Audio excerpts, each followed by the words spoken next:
The morning sun cast long shadows across the Naval Special Warfare Command training facility in Coronado, California. Inside the main briefing room, 32 of the Navy's most elite warriors sat in metal folding chairs, their attention focused on the man standing at the front of the room. Commander Jake Morrison had been leading SEAL Team 3 for 8 years, and his weathered face told the story of countless missions in places that didn't exist on any public map. "Gentlemen," Morrison began, his voice carrying the authority that came from surviving situations most people only saw in movies.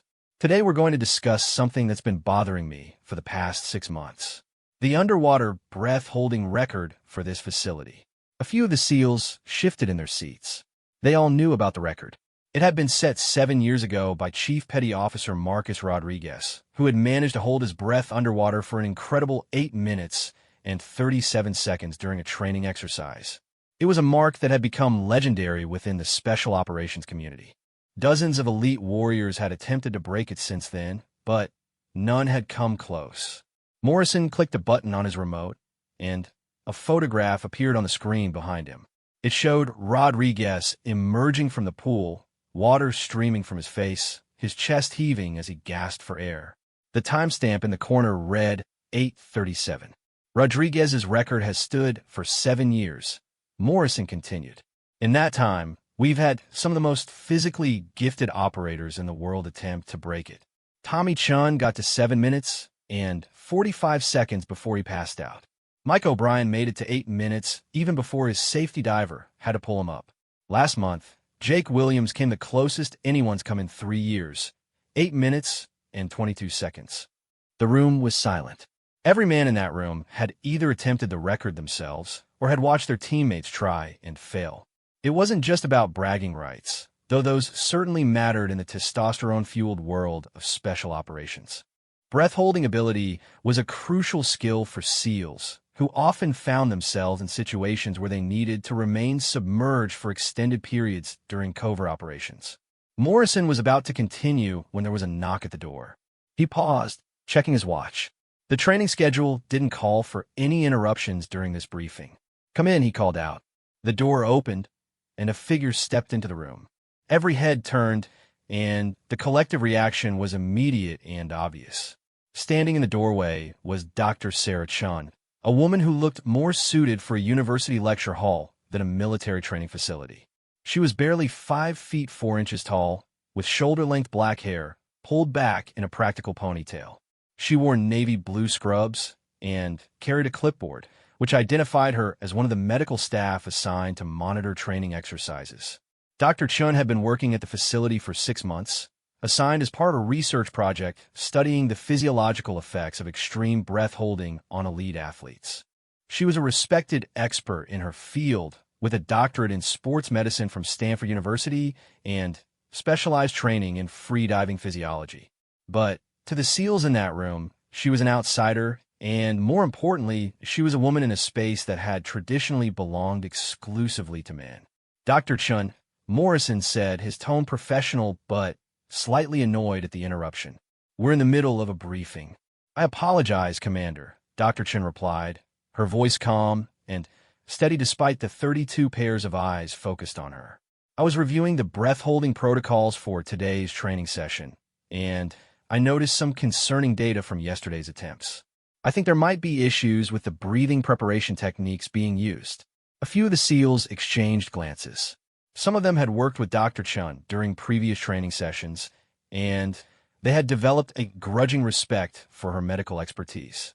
She had prevented several potentially dangerous situations by recognizing the early signs of shallow water blackout, a condition that could be fatal if not caught in time. But others, particularly some of the older team members, still viewed her presence as an unnecessary complication in their training routine. Petty Officer First Class Danny Torres, a 15-year veteran of the teams, spoke up from the back of the room. "Doc, with all due respect, we've been doing breath-holding training since before you got out of college. I think we know what we're doing." Dr. Chin nodded politely. "I'm not questioning your experience, Petty Officer Torres. I'm simply observing that the current record-breaking attempts are following preparation protocols that might not be optimized for maximum breath-holding duration." The hyperventilation techniques being used could actually be counterproductive. Morrison frowned. Explain. Dr. Chun moved closer to the front of the room, her confidence growing as she entered her area of expertise. Most of the recent attempts have involved aggressive hyperventilation before the dive. Rapid, deep breathing designed to saturate the blood with oxygen and reduce carbon dioxide levels. While this can provide a short-term boost, it can also lead to hypocapnia, which triggers the breathing reflex earlier and can cause disorientation or unconsciousness.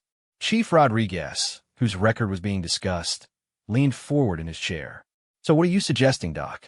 I'm suggesting that the current approach is fundamentally flawed, Dr. Chin replied.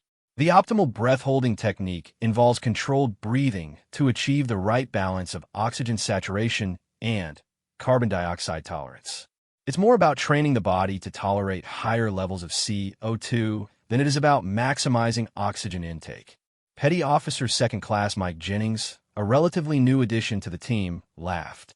That sounds great in theory, Doc, but this is the real world. We're not talking about some laboratory experiment here. We're talking about a record that's been standing for 7 years against some of the toughest guys in the world. Dr. Chun turned to look at Jennings, her expression unchanged. Understand the significance of the record, Petty Officer Jennings. I've been monitoring the attempt for 6 months, and I've seen the data. The physiological markers suggest that none of the recent attempts have come close to achieving optimal performance. Optimal performance? Torres laughed. Doc, no offense, but when was the last time you tried to hold your breath for 8.5 minutes? The room fell silent. It was a direct challenge, the kind that could either end the conversation or escalate it into something more significant. Dr. Chin looked around the room, taking in the faces of the men who were watching her with expressions ranging from amusement to outright skepticism. I haven't attempted this facility's protocol, Dr. Chun said carefully, but I have completed free diving certifications that required breath holds of significant duration. How significant? Morrison asked. My personal best is 6 minutes and 45 seconds, Dr. Chin replied. The room erupted in surprised murmurs. 6 minutes and 45 seconds was impressive by any standard, but it was still nearly 2 minutes short of the record they were discussing. However, it was longer than most of the SEALs in that room had ever achieved, which was both surprising and slightly embarrassing for some of them. Chief Rodriguez whistled softly.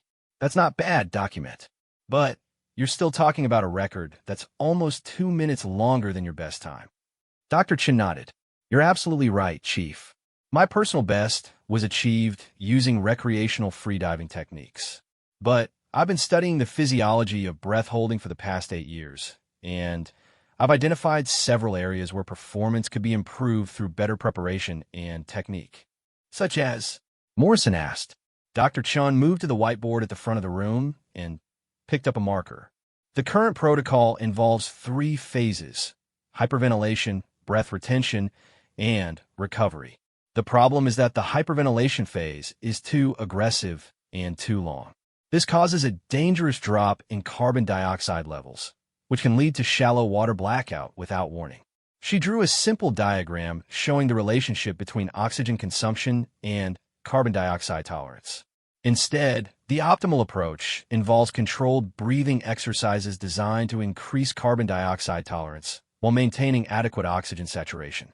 This allows for longer breath-holding times with greater safety margins. Petty Officer Jennings shook his head. Doc, I appreciate the science lesson, but theory and practice are 2 different things.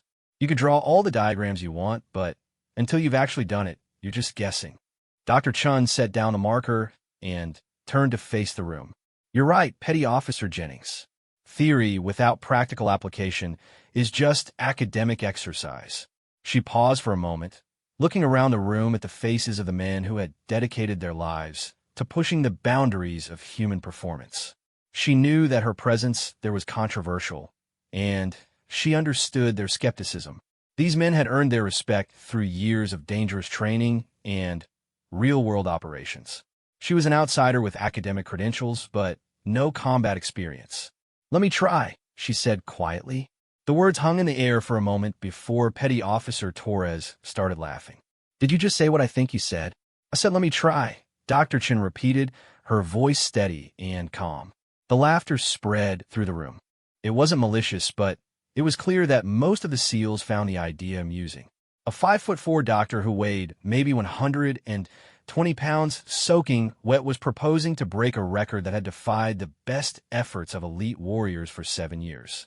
"Doc," Chief Rodriguez said, trying to be diplomatic, "I appreciate your confidence, but this isn't a controlled laboratory environment. This is a time trial in a military facility with specific protocols and safety requirements." "Understand that, Chief," Dr. Chen replied, "and I'm willing to follow all safety protocols and submit to the same medical monitoring that's required for any record attempt." Commander Morrison held up his hand to quiet the room. He was studying Dr. Chen with a thoughtful expression. He had read her personnel file when she was assigned to the facility, and he knew she was highly qualified in her field. More importantly, he had seen her work during training exercises, and she had proven to be calm under pressure and knowledgeable about the physiological dangers of extreme breath holding. "Dr. Chen," Morrison said, "are you seriously proposing to attempt to break Chief Rodriguez's record?" "Yes, sir, I am. And you believe your theoretical knowledge of optimal breathing techniques will allow you to exceed the performance of trained Navy SEALs?" Dr. Chen met his gaze directly. "I believe that proper technique, combined with adequate preparation and safety protocols, could potentially result in a new facility record. Yes, sir." The room was silent again. Morrison looked around at his men, reading their expressions. Some were still amused, but others were beginning to look intrigued. The idea was unconventional, certainly, but the SEALs were accustomed to unconventional approaches to problem solving. "What would you need?" Morrison asked. "I would need access to the same pool facility used for record attempts, certified safety diver, medical monitoring equipment, and official timekeeping," Dr. Chen replied. "I would also need 2 weeks to prepare using the techniques I've been studying." Petty Officer Jennings laughed again. 2 weeks? "Doc, some of the guys in this room have been training for years to break that record." "That's exactly the point, Petty Officer Jennings," Dr. Chen said. "They've been training harder, not smarter. Sometimes the solution to a problem isn't more effort, it's a different approach." Commander Morrison was quiet for a long moment, considering the request. He knew that allowing a civilian contractor to attempt a Navy SEAL training record would be unusual, to say the least. There would be questions from his superiors, and if something went wrong, there would be significant consequences. On the other hand, Dr. Chen was a qualified medical professional who understood the risks involved. She had been assigned to monitor training exercises specifically because of her expertise in freediving physiology. And if she was right about the flaws in their current training approach, her attempt could provide valuable data that would improve the safety and effectiveness of future training. "Dr. Chen," Morrison said finally, "I'm going to give you an opportunity to prove your theory. You have 2 weeks to prepare. At the end of that time, you'll make one attempt at the record under the same conditions as any other attempt. Safety protocols will be strictly enforced, and if at any point the medical monitoring indicates a dangerous situation, the attempt will be terminated immediately." Dr. Chen nodded. "I understand and accept those conditions, Commander." "One more thing," Morrison continued. "If you're successful, you'll document your preparation methods and techniques so that they can be incorporated into our training protocols. If you're not successful, I don't want to hear any more theories about how our current methods are flawed." "Deal. Deal," Dr. Chen replied. Morrison looked around the room. "Gentlemen, it looks like we're going to have some interesting training sessions over the next 2 weeks. Chief Rodriguez, I want you to work with Dr. Chen on safety protocols and pool procedures. Torres, you'll be your primary safety diver. Any questions?" There were no questions, but there were plenty of skeptical looks and quiet conversations as the briefing ended and the SEALs filed out of the room. Most of them were convinced that Dr. Chen was setting herself up for embarrassment, but they were also curious to see what would happen. Dr. Chen gathered her clipboard and notes, aware that she had just committed herself to something that could either validate years of research or humiliate her in front of some of the most elite warriors in the world. As she walked toward the door, Chief Rodriguez fell in a step beside her. "Doc," he said quietly, "I hope you know what you're doing. That record took everything I had, and then some. I'm not sure anyone can beat it, let alone. He trailed off, but Dr. Chin knew what he was going to say. Let alone a small woman with no military training and no experience with military-style breath-holding protocols. Chief, she replied, I appreciate your concern, and I want you to know that I have enormous respect for what you accomplished. But I also believe that human performance limitations are often more about methodology than physical capability. Rodriguez nodded slowly. We'll see, document. We'll see. She had 2 weeks to prepare for an attempt that would either prove her theories about optimal breath-holding techniques or demonstrate that there were some barriers that couldn't be overcome through better science. She had spent years studying the physiology of breath-holding, analyzing data from elite freedivers around the world, and developing training protocols that she believed could push human performance beyond previously accepted limits. But she had never tested those theories against a challenge of this magnitude, in an environment as demanding as a Navy SEAL training facility. The next 2 weeks would determine whether her confidence was justified or whether she had just made a promise she couldn't keep to some of the most physically capable people on the planet. Either way, she was committed now, and there was no backing down. As she reached her office, Dr. Chin sat down at her desk and opened her computer. She had training protocols to finalize, breathing exercises to practice, and a record to break. The SEALs might have laughed when she said, "Let me try," but she intended to make sure they took her seriously when she proved that sometimes the most unlikely person in the room has the right answer. The clock on her wall showed 0900 hours. In exactly 14 days, she would either make history or learn a very public lesson about the difference between theory and practice. She pulled up her research files and began to prepare for the most important breath-holding attempt of her life. Dr. Sarah Chun woke up at 0500 hours, just like she had every morning for the past 10 days. Her small apartment near the Coronado base was Spartan and efficient, much like everything else in her life. She had learned early in her career that success came from discipline and preparation, not from luck or natural talent alone. She began her morning routine with a series of breathing exercises that she had developed over years of research. Unlike the aggressive hyperventilation techniques used by most of the SEALs, her approach focused on gradual conditioning of the respiratory system. She called it progressive carbon dioxide adaptation, or PCDA, and it was based on research she had conducted with elite freedivers in Greece and Japan. The technique involved controlled breathing patterns that gradually increased the body's tolerance to carbon dioxide while maintaining optimal oxygen saturation. Instead of trying to force the body to hold more oxygen, she was training her system to function normally with higher levels of CO2, the gas that typically triggered the desperate urge to breathe. As she worked through her morning exercises, Dr. Chun thought about the events of the past 10 days. Word had spread quickly through the base about her challenge to break Chief Rodriguez's record. The reactions had been predictably mixed. Some of the SEALs had been openly skeptical, making jokes about the laboratory scientist who thought she could outperform warriors who had dedicated their lives to physical excellence. Others had been more curious, asking technical questions about her training methods and expressing genuine interest in learning new techniques. But the most surprising reaction had come from Chief Rodriguez himself. After their first training session together, he had pulled her aside for a private conversation. "Doc," he had said, "I've been watching your breathing exercises, and I have to admit, some of what you're doing is different from anything I've seen before. The way you're controlling your heart rate during the preparation phase is impressive." Dr. Chun had been surprised by his openness.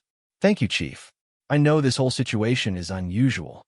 "Unusual doesn't begin to cover it," Rodriguez had replied with a slight smile. "But I'll tell you something. I've been thinking about that record for 7 years. I've watched dozens of incredible athletes try to break it, and they've all failed. Maybe unusual is exactly what we need." That conversation had given Dr. Chin confidence, but it had also increased the pressure she was feeling. It was one thing to have skeptics doubt her abilities. It was another thing entirely to have the current record holder express cautious optimism about her chances. Her training sessions at the pool had become daily events that attracted growing audiences. Word had spread beyond the SEAL team, and now personnel from other units would find reasons to be near the pool during her practice times. Dr. Chun tried to ignore the attention and focus on her preparation, but she was aware that expectations were building. The pool facility at Coronado was not designed for comfort.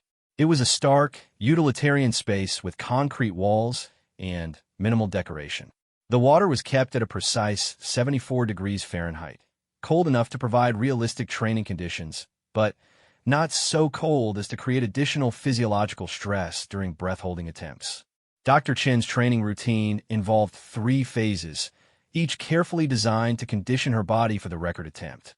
The first phase focused on breathing pattern conditioning, gradually increasing her comfort level with elevated carbon dioxide concentrations. She would spend 30 minutes each morning working through progressively challenging breathing patterns, monitoring her heart rate and oxygen saturation with portable medical equipment.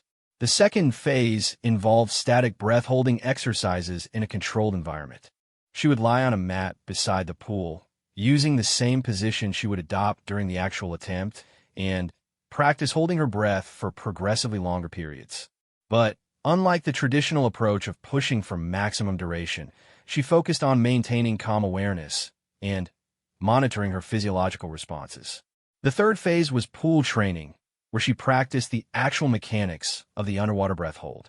This was where the real challenge lay, because the psychological pressure of being submerged added a completely different dimension to the breath-holding experience. Chief Rodriguez served as her safety diver during these sessions, and Dr. Chun was grateful for his expertise.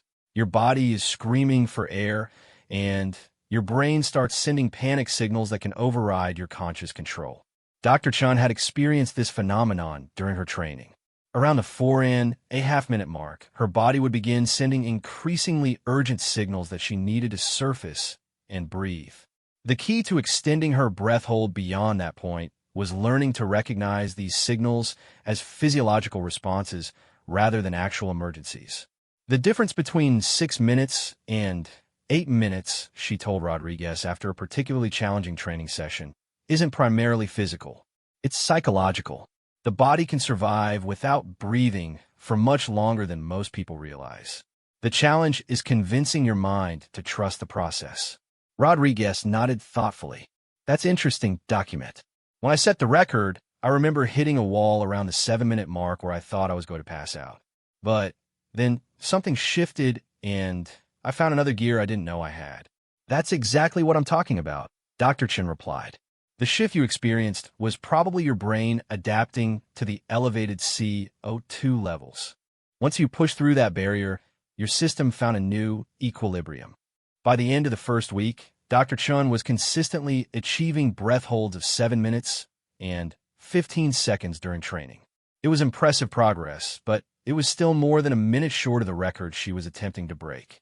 More importantly, she was beginning to understand the immense psychological challenge that the record represented.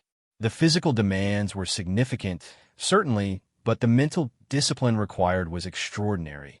Holding your breath for 8.5 minutes required maintaining conscious control over your body's most fundamental survival instinct. It meant ignoring increasingly desperate signals from your brain telling you that you were in mortal danger. During her second week of training, Dr. Chun made a breakthrough that changed everything. She was working on her breathing preparation routine when she discovered a technique that seemed to dramatically improve her carbon dioxide tolerance.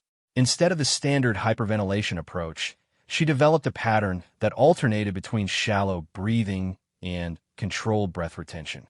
The technique was inspired by research she had read about Tibetan monks who used breath control as part of their meditation practice.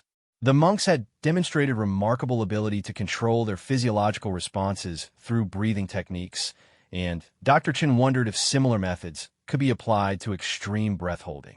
She called the technique oscillatory hypoxic conditioning, or OHC. It involves cycling through periods of slightly reduced oxygen intake, followed by normal breathing, gradually conditioning the body to function efficiently under low oxygen conditions. The key was avoiding the extreme hyperventilation that could cause dangerous drops in carbon dioxide levels. When she tested the new technique during her pool training, the results were immediate and dramatic. She achieved a breath hold of 7 minutes and 52 seconds, by far her longest duration to date. More importantly, she felt calm and in control throughout the attempt, without the panic and disorientation that had characterized some of her earlier training sessions. Chief Rodriguez was amazed by the improvement.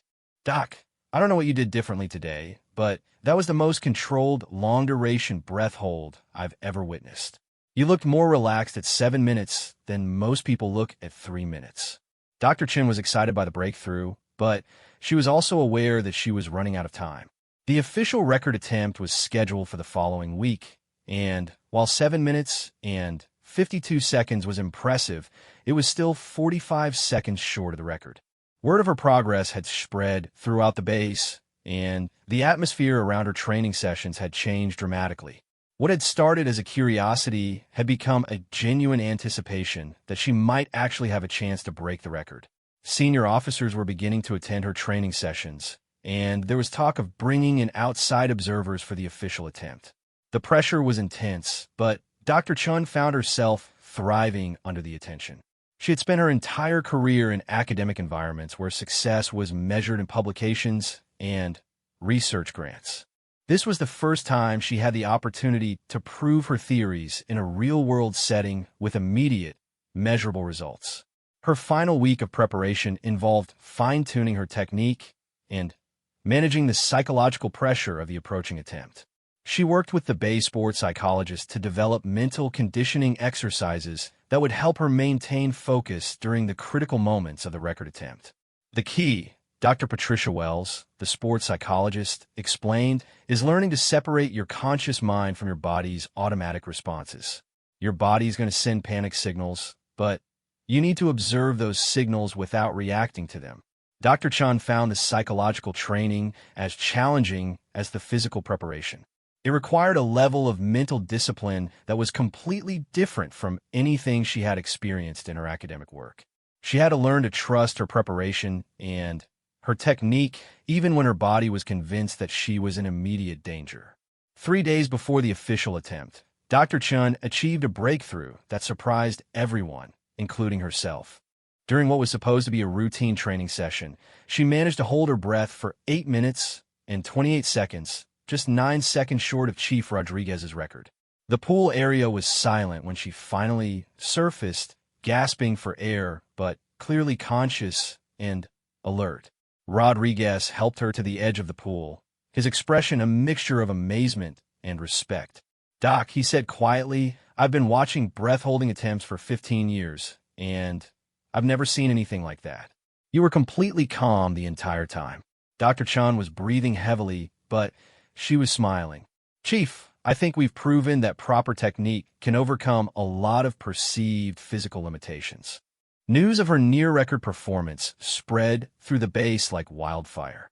Suddenly, the upcoming official attempt was being discussed at the highest levels of command.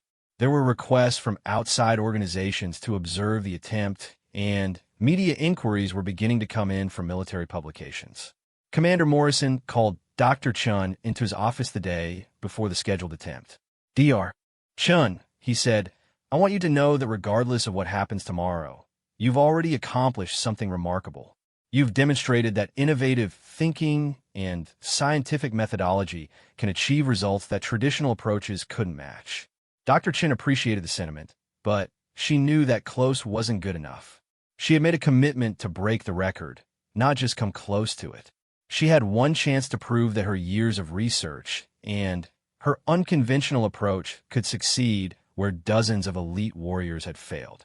That evening, she followed her normal preparation routine, but she also added a new element: visualization. She spent 30 minutes mentally rehearsing the entire record attempt, from her breathing preparation through the underwater phase to her final emergence from the pool. She visualized herself remaining calm and controlled throughout the entire 8 minutes and 38 seconds required to break the record. She went to bed early, setting her alarm for 0500 hours as usual. But sleep came slowly, and when it finally arrived, it was filled with dreams of deep blue water and the sound of her own heartbeat echoing in the silence of the pool. Tomorrow, she would either make history or learn that some barriers were meant to remain unbroken. But tonight, for the first time since she had said, "Let me try," in that briefing room 2 weeks ago, Dr. Sarah Chun genuinely believed that she had a chance to do something that no one expected, and that would change how people thought about human limitations forever. The record had stood for 7 years against the best efforts of some of the most physically capable people in the world. In less than 12 hours, she would find out if science, preparation, and determination could succeed where raw talent and traditional training had failed.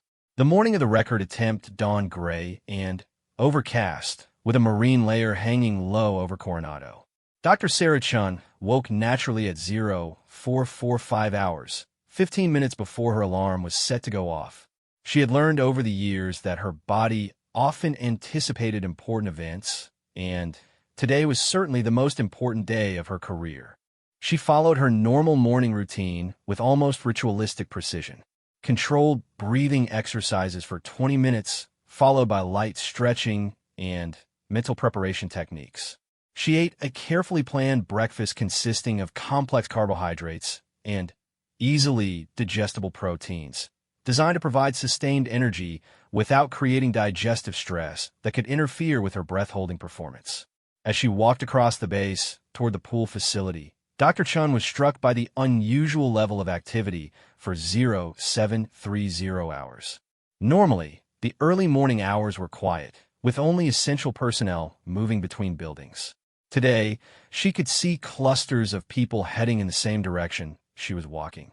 When she arrived at the pool facility, she was stunned by what she found. The normally sparse observation area had been expanded with additional seating, and there were at least 50 people present, including several senior officers she recognized from official base functions.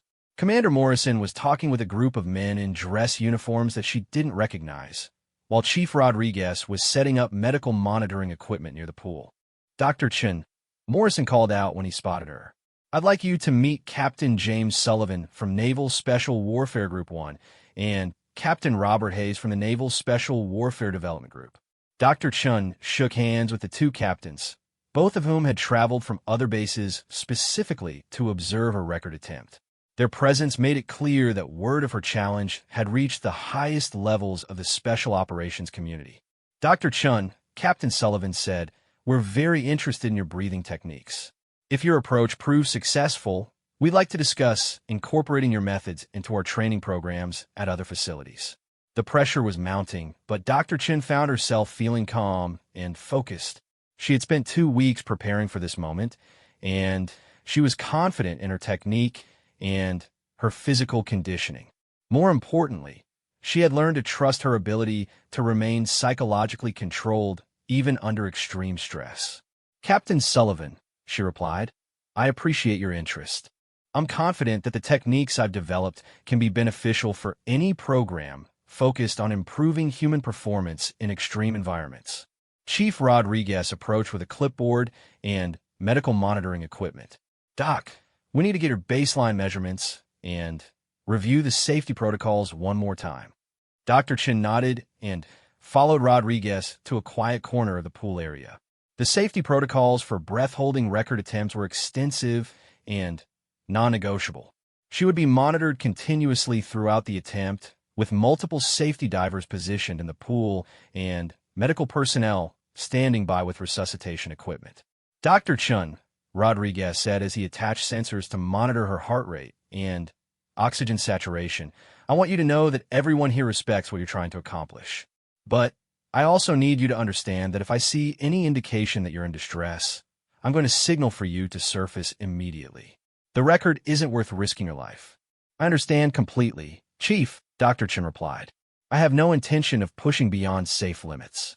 Part of what makes my technique effective is that it allows for longer breath holds with greater safety margins." As the preparation continued, Dr. Chin noticed that the observation area was continuing to fill with personnel. She recognized faces from across the base, including SEALs from other teams, medical staff, training instructors, and administrative personnel. What had started as a small challenge between a doctor and an elite unit had evolved into a major event that was drawing attention from across the Naval Special Warfare community. Petty Officer Torres, who had been assigned as her primary safety diver, approached with his diving equipment. "Doc, I've been thinking about this attempt all week. I've never seen anyone prepare for a breath hold the way you have. Most guys just hyperventilate and hope for the best. You've turned it into a science. Dr. Chen smiled. That's exactly the point, Petty Officer Torres. Human performance improvement is a science. When you understand the physiology involved, you can optimize your approach instead of just relying on willpower. At 0800 hours, Commander Morrison called for everyone's attention. The observation area quieted as he stepped forward to address the crowd. Ladies and gentlemen, Morrison began, we're here to witness an official record attempt. Dr. Sarah Chun will be attempting to break the facility breath-holding record of 8 minutes and 37 seconds, which was set by Chief Petty Officer Rodriguez 7 years ago. Safety protocols are in effect, and the attempt will be terminated immediately if any unsafe conditions are observed. He turned to Dr. Chun. Doctor, are you ready to begin your preparation? Dr. Chun took a deep breath and nodded. Yes, sir. I'm ready. She walked to the edge of the pool, where she had spent the last 2 weeks training. The water was exactly 74 degrees, the same temperature as all her practice sessions. Chief Rodriguez and Petty Officer Torres entered the water as safety divers, positioning themselves where they could observe her throughout the attempt. Dr. Chun sat on the edge of the pool and began her breathing preparation routine. This was where her approach differed most dramatically from traditional methods. Instead of aggressive hyperventilation, she started with a series of controlled breathing patterns designed to gradually optimize her blood chemistry for extended breath holding. The observation area was completely silent as she worked through her preparation routine. She could feel dozens of pairs of eyes watching her every movement, but she had learned to block out external distractions and focus entirely on her physiological preparation. The first phase of her routine involved what she called baseline establishment, slow, controlled breathing designed to achieve optimal oxygen saturation while maintaining normal carbon dioxide levels. She monitored her heart rate using a waterproof monitor, watching as it gradually decreased from its initial rate of 72 beats per minute to a steady 58 beats per minute. The second phase involved her oscillatory hypoxic conditioning technique.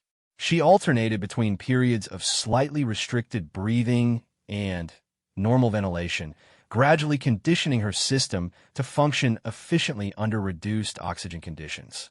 This was the technique that had produced her breakthrough performance during training. After 12 minutes of preparation, Dr. Chun felt ready. Her heart rate was stable, her oxygen saturation was optimal, and most importantly, she felt psychologically prepared for the challenge ahead.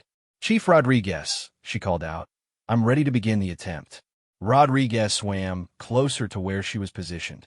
Roger, document remember, if you feel any distress at all, signal immediately. We're here to keep you safe. Dr. Chun slipped into the water and positioned herself in the center of the pool. The underwater breath-holding position required floating face down with minimal movement to conserve oxygen.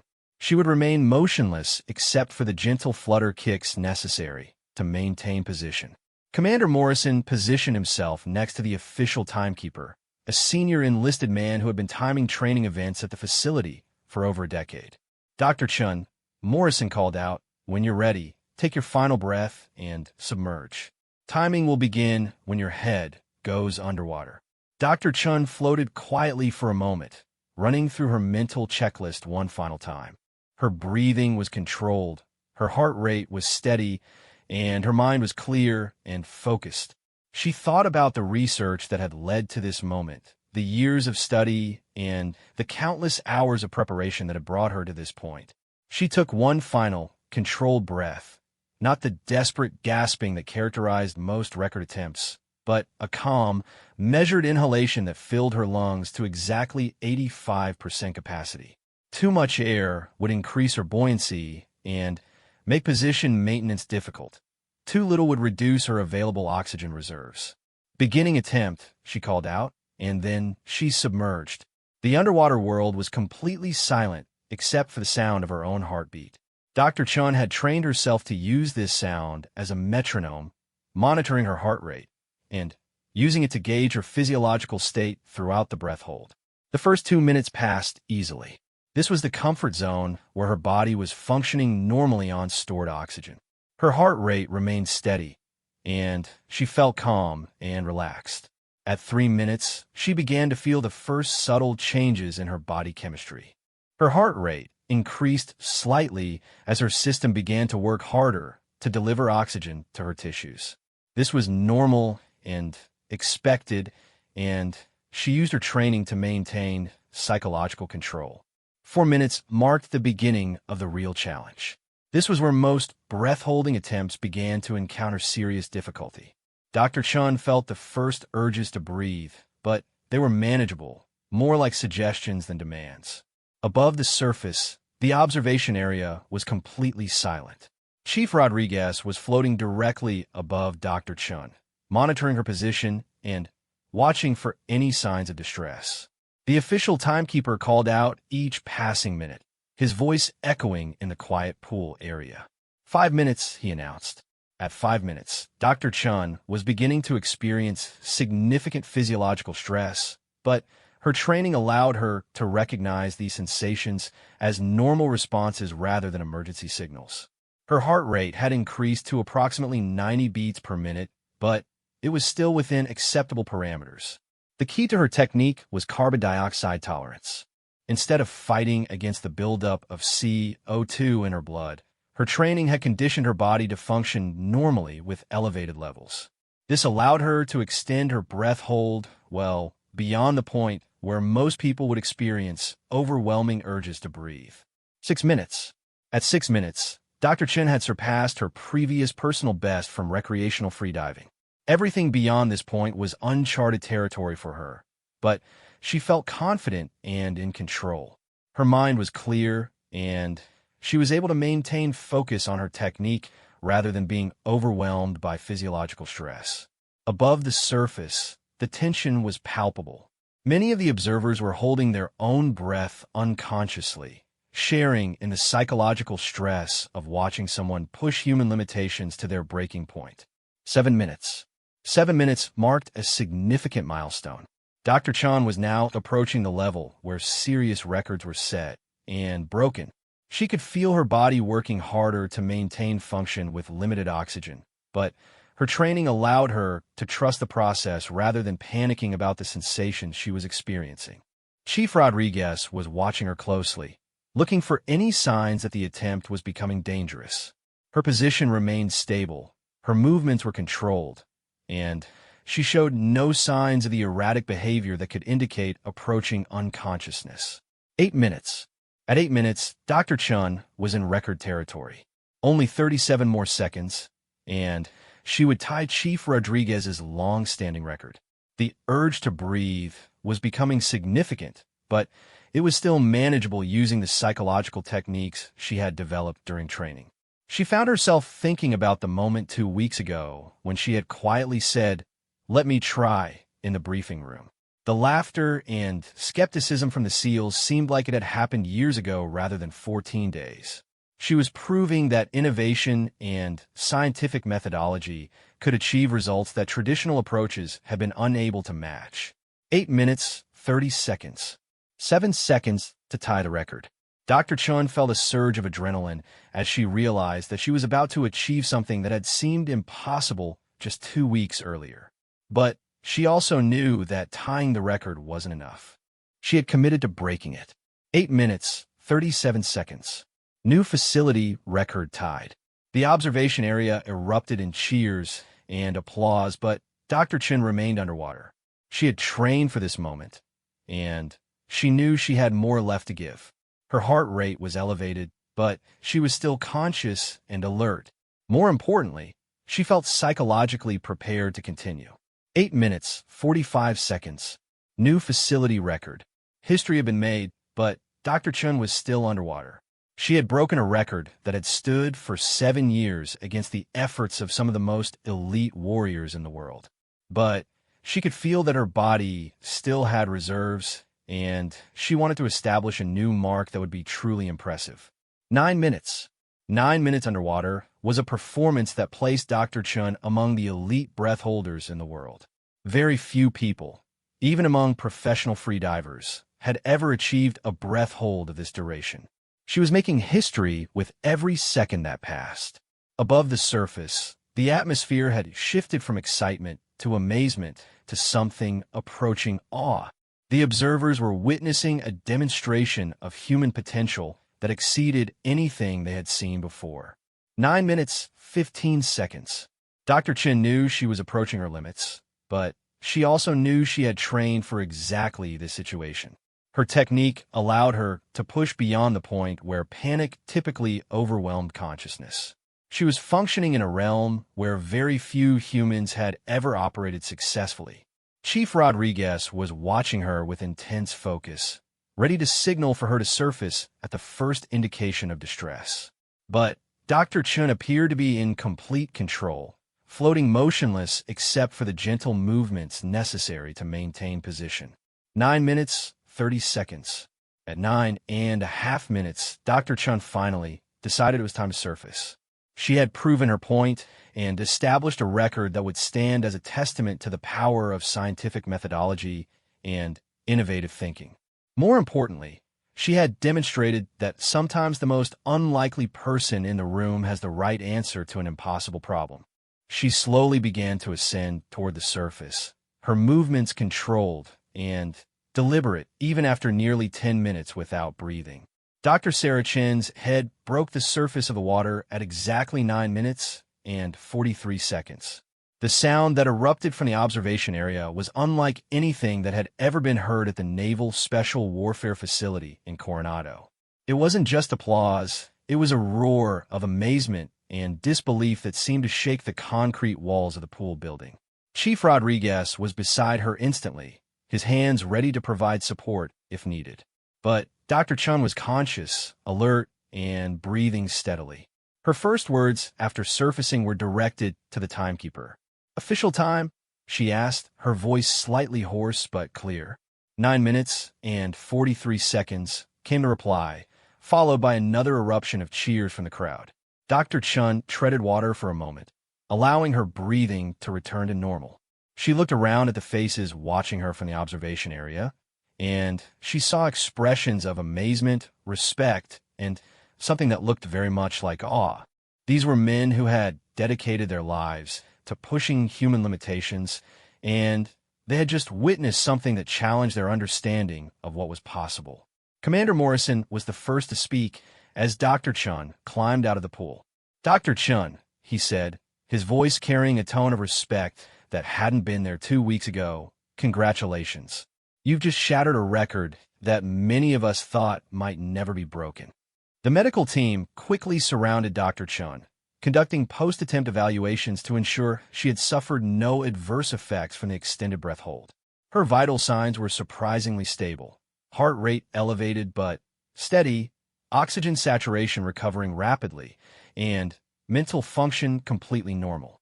"Doc," Chief Rodriguez said as he pulled himself out of the pool, "I've been watching breath-holding attempts for 15 years, and I've never seen anything like what you just did. At 8 minutes, most people are fighting for consciousness. At 9 minutes, you look like you could have stayed down there all day." Dr. Chen smiled, still catching her breath. "Chief, that's exactly what proper preparation and technique can accomplish. When you train your body to function efficiently under stress instead of just trying to power through it, you can achieve results that seem impossible using traditional methods." Captain Sullivan, the visiting officer from Naval Special Warfare Group 1, approached with an expression of professional interest. "Dr. Chen, I think we need to have a serious conversation about implementing your techniques across our training programs. What you've just demonstrated could revolutionize how we approach physiological conditioning for underwater operations." The next hour was a whirlwind of congratulations, interviews, and medical evaluations. Dr. Chen found herself surrounded by senior officers, medical personnel, and SEALs who wanted to understand exactly how she had achieved such an extraordinary performance. Petty Officer Torres, who had been one of the most skeptical voices 2 weeks earlier, shook his head in amazement. "Doc, I owe you an apology. When you first said you could break the record, I thought you were crazy. What you just did, I've never seen anything like it." Dr. Chen appreciated the acknowledgement, but she was more interested in the scientific implications of what had just occurred. "Petty Officer Torres, this result validates everything we know about optimizing human performance through better understanding of physiology. The human body is capable of far more than most people realize, but only if we train it properly. As the initial excitement began to settle, Dr. Chin found herself in Commander Morrison's office for a more detailed debriefing. Present were Morrison, Chief Rodriguez, Captain Sullivan, and Dr. Patricia Wells, the base sports psychologist who had helped with her mental preparation. Dr. Chun, Morrison began, I want you to walk us through exactly what you did differently. We need to understand your methodology so we can determine how to incorporate it into our training programs. Dr. Chen had been preparing for this moment for 2 weeks. She pulled out a detailed folder containing her research notes, training protocols, and physiological data from her preparation period. Commander, the fundamental difference between my approach and traditional breath-holding training lies in understanding the physiology of what actually limits breath-holding duration, she began. Most training focuses on increasing oxygen storage capacity through hyperventilation, but that approach creates dangerous conditions and doesn't address the real limiting factor. She opened her folder and showed them a series of charts tracking her physiological responses during training. The real limitation isn't oxygen availability, it's carbon dioxide tolerance. When CO2 levels rise in the blood, the body sends increasingly urgent signals to breathe. Traditional hyperventilation actually makes this worse by creating artificially low baseline CO2 levels. Captain Sullivan studied the charts with obvious interest. So your training focused on increasing tolerance to elevated carbon dioxide levels rather than maximizing oxygen storage. Exactly, Dr. Chen replied. My oscillatory hypoxic conditioning technique gradually conditions the body to function normally with higher CO2 concentrations. This allows for much longer breath holds while maintaining consciousness and control. Chief Rodriguez leaned forward. Doc, that explains why you looked so calm during the attempt. Most people are fighting panic by the 6-minute mark, but you seemed completely relaxed. That's the psychological component, Dr. Chen continued. When your body is properly conditioned to tolerate elevated CO2, the panic response is much less severe. Instead of fighting against your body's signals, you can observe them without being overwhelmed by them. Dr. Wells, the sports psychologist, nodded thoughtfully. This aligns with research on meditation and stress response. When you train the mind to observe physiological stress without reacting emotionally, you can maintain performance under conditions that would typically cause panic. The discussion continued for over an hour as Dr. Chun explained the details of her training methodology. She covered breathing patterns, physiological monitoring, safety protocols, and the psychological conditioning techniques that had made her record-breaking performance possible. Commander Morrison took extensive notes as she spoke. Dr. Chun, I'm convinced that your approach represents a significant advancement in human performance training. I want to implement a pilot program to test your techniques with our operators. I would be honored to help develop such a program, Commander, Dr. Chen replied. But I want to emphasize the importance of proper safety protocols and medical monitoring. These techniques can achieve remarkable results, but only when applied correctly. As the debriefing concluded, Dr. Chen realized that her record-breaking performance was just the beginning of something much larger. Word was already spreading throughout the military special operations community about this civilian doctor who broke the SEAL record, and requests for information were coming in for facilities around the world. Over the next few days, Dr. Chen found herself at the center of a storm of attention that she hadn't anticipated. Military publications wanted interviews, research organizations requested her data, and training facilities from multiple countries expressed interest in her techniques. But the most meaningful recognition came from the SEALs themselves. The same men who had laughed when she first said, "Let me try," were now asking her to help them improve their own performance. The transformation in their attitudes was complete and profound. Petty Officer Jennings, who had been particularly skeptical during the initial briefing, approached her during a training session 3 days after the record attempt. "Doc, I've been thinking about what you said about training smarter instead of harder. Would you be willing to work with me on improving my breath-holding technique?" Dr. Chin smiled. "Of course, Petty Officer Jennings. But I think you'll find that training smarter often requires working just as hard but in different ways." The implementation of her techniques began immediately. Commander Morrison established a formal research protocol to document the effectiveness of her methods with different types of athletes and operators. Early results were promising, with several SEALs achieving personal best performances within the first week of training. Chief Rodriguez became her primary collaborator in developing the new training protocols. "Doc," he said during one of their planning sessions, "I've learned more about breath-holding physiology in the past month than I did in the previous 15 years. Your approach doesn't just improve performance, it makes the training safer." The safety aspect was particularly important to Dr. Chun. Traditional breath-holding training carried significant risks, including shallow water blackout, which could be fatal if not properly managed. Her techniques actually reduced these risks by maintaining better physiological control throughout extended breath holds. The goal, she explained to a group of instructors during a training workshop, isn't just to hold your breath longer. It's to maintain consciousness and control while doing so. When you achieve that, you not only perform better, but you perform more safely. 6 weeks after her record-breaking performance, Dr. Chun received notification that her techniques were being evaluated for implementation across all naval special warfare training facilities.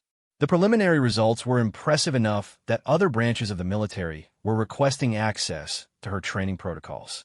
Captain Sullivan, who had observed her original record attempt, called to inform her of the broader implications of her work. "Dr. Chun, what you accomplished at Coronado has applications far beyond breath-holding training. The principles you've developed could revolutionize how we approach human performance optimization in extreme environments."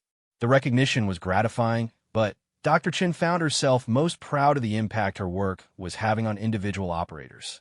She received regular updates from SEALs who had implemented her techniques and achieved significant improvements in their capabilities.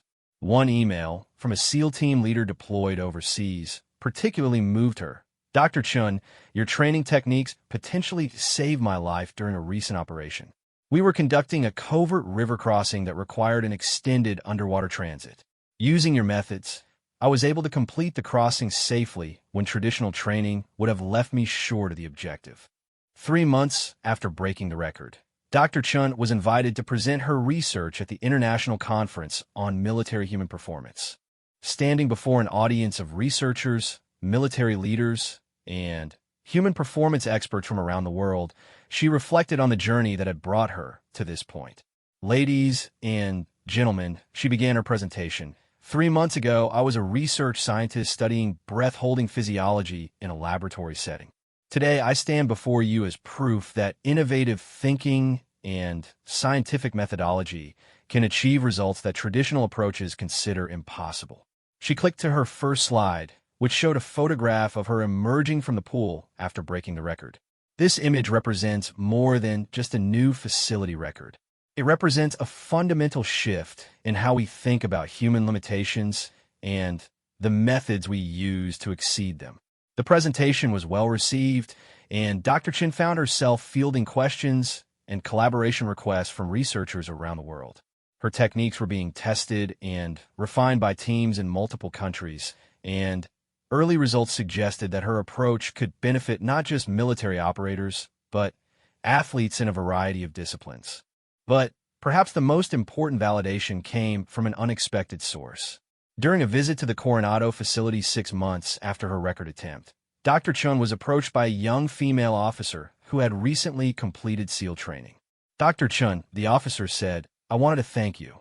When I was going through training, some of the instructors told me about what you accomplished here. Knowing that someone like me could achieve something that extraordinary gave me the confidence to push through the most difficult parts of the program." Dr. Chun was moved by the comment. "What's your name, Lieutenant?" "Lieutenant Sarah Martinez, ma'am.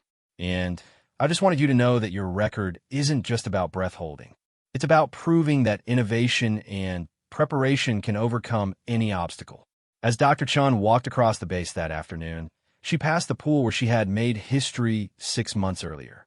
The record board still displayed her name and the time that had shocked the special operations world. 9 minutes, 43 seconds. She had proven that the most unlikely person in the room could have the right answer to an impossible problem. She had demonstrated that scientific methodology and innovative thinking could achieve results that raw talent and traditional training could not match. Most importantly, she had shown that human limitations were often more about methodology than capability, and that with the right approach, those limitations could be redefined. The laughter that had greeted her quiet statement of, "Let me try," had been replaced by respect, admiration, and a fundamental change in how people thought about human potential. And that transformation, more than any record, was her greatest achievement. 2 years after Dr. Sarah Chun shattered the breath-holding record at the Naval Special Warfare Facility in Coronado, her life had transformed in ways she never could have imagined. What had begun as a simple challenge to prove a scientific theory had evolved into a career dedicated to revolutionizing human performance training across military and civilian applications worldwide. She now held the position of Director of Advanced Human Performance Research at the newly established Naval Special Warfare Innovation Center. The center had been created specifically to develop and implement cutting-edge training methodologies based on her groundbreaking work. Her techniques were being used by special operations forces in 12 different countries, and the results continued to exceed expectations. The breath-holding record she had set still stood, though it had been approached several times by operators trained using her methods. Chief Rodriguez, now a Master Chief, had managed to achieve 9 minutes and 38 seconds using her techniques, coming within 5 seconds of her mark. More importantly, the average performance across all naval special warfare units had increased by over 40%, and what had been considered impossible was now standard training curriculum. Her phone buzzed with an incoming call from Captain Sullivan, who was now Admiral Sullivan and had become one of her strongest supporters within the naval hierarchy. "Dr. Chun," his voice came through clearly. "I wanted to give you advance notice about something significant. The Secretary of the Navy is planning to present you with a Civilian Service Award next month in recognition of your contributions to military readiness and capability." Dr. Chun was surprised by the news.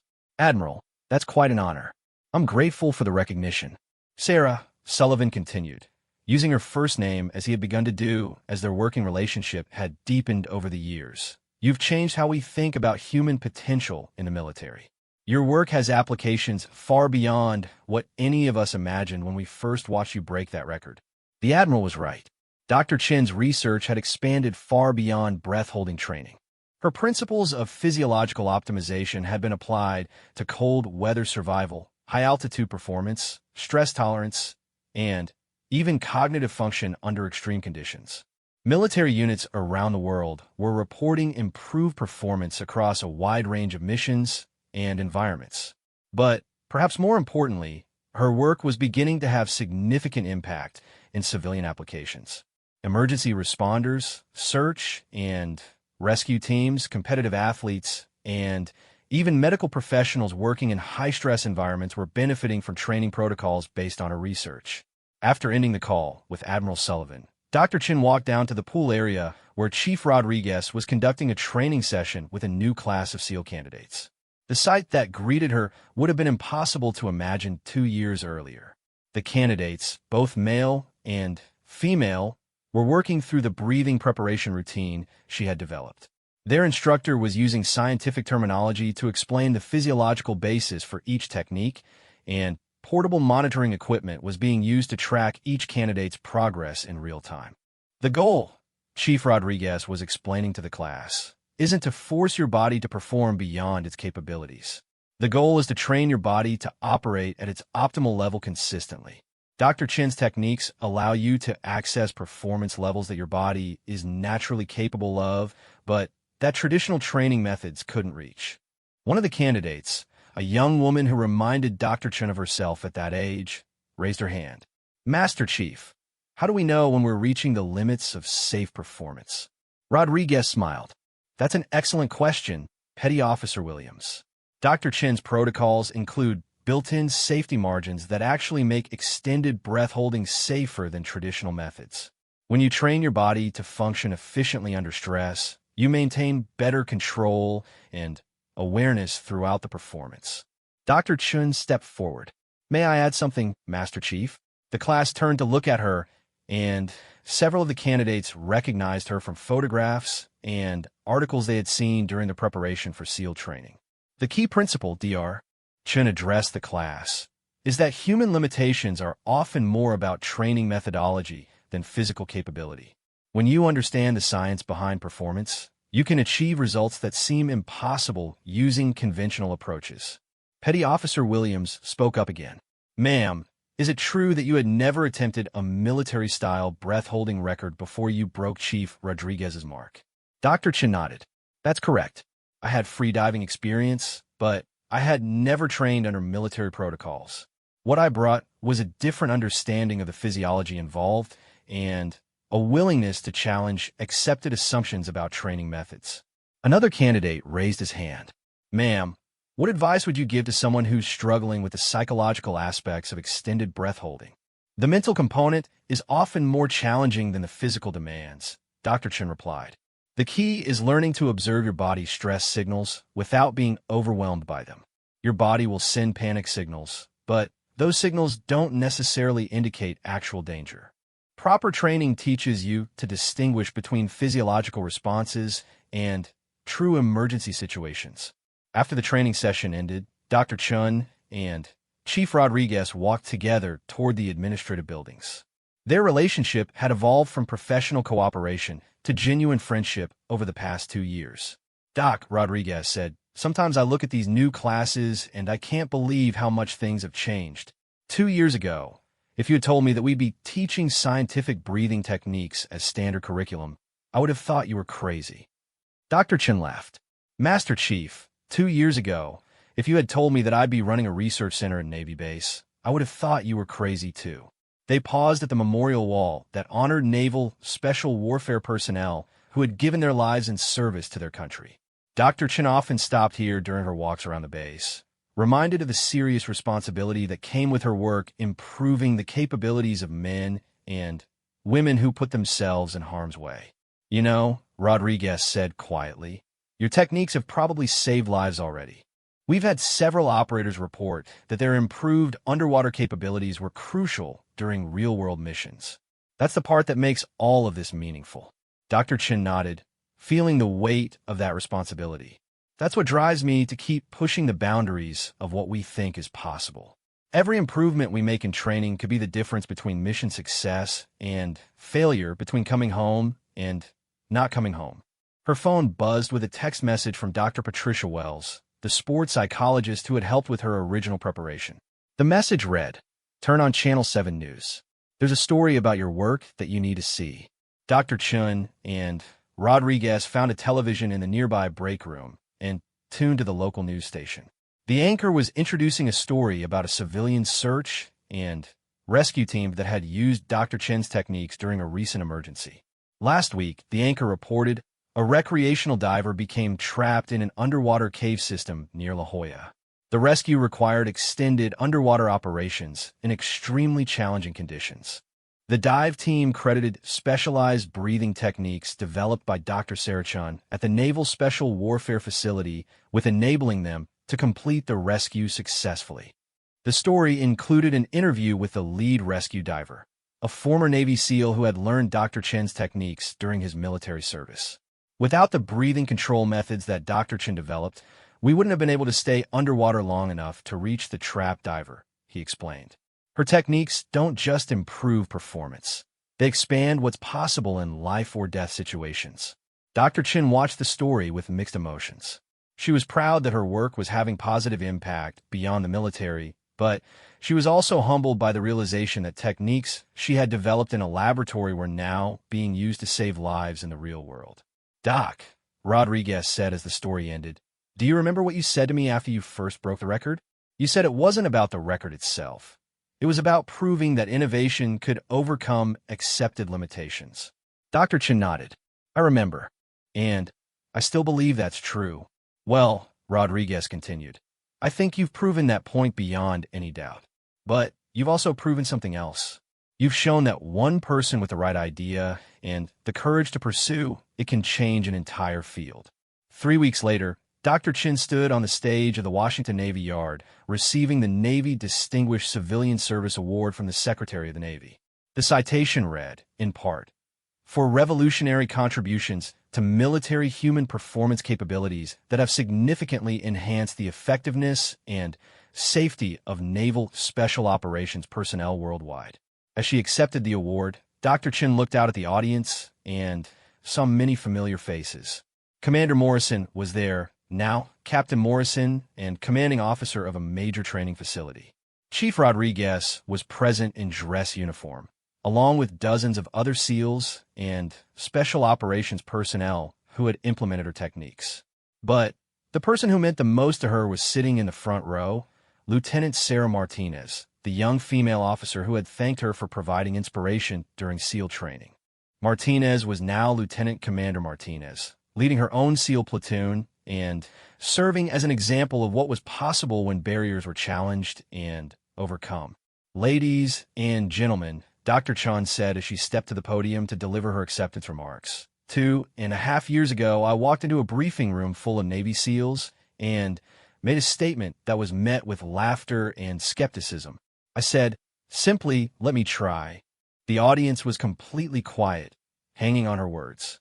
Those 3 words led to an opportunity to prove that scientific methodology and innovative thinking could achieve results that traditional approaches had been unable to match. But the real success wasn't breaking a record that had stood for 7 years. The real success was demonstrating that human limitations are often more about our methods than our capabilities.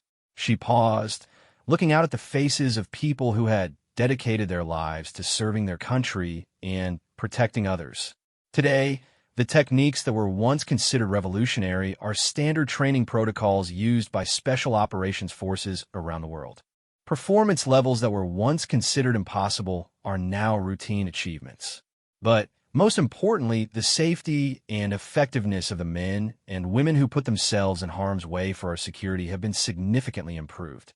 Dr. Chun concluded her remarks by sharing a story about a recent deployment where a SEAL team had used her techniques to complete a critical underwater mission that would have been impossible using traditional training methods. That mission succeeded because we challenged assumptions about what was possible and developed better ways to prepare people for extreme challenges, she said. The lesson isn't just about breath holding or underwater operations. The lesson is that when we approach human limitations with scientific rigor and innovative thinking, we can redefine what we consider possible. As the ceremony ended and Dr. Chun mingled with the attendees, she reflected on the journey that had brought her to this point. It had started with a simple observation about suboptimal training methods and a willingness to challenge conventional wisdom. 2 years later, she was leading a research center dedicated to pushing the boundaries of human performance. Her techniques were being used by elite forces around the world, and civilian applications of her work were saving lives in emergency situations.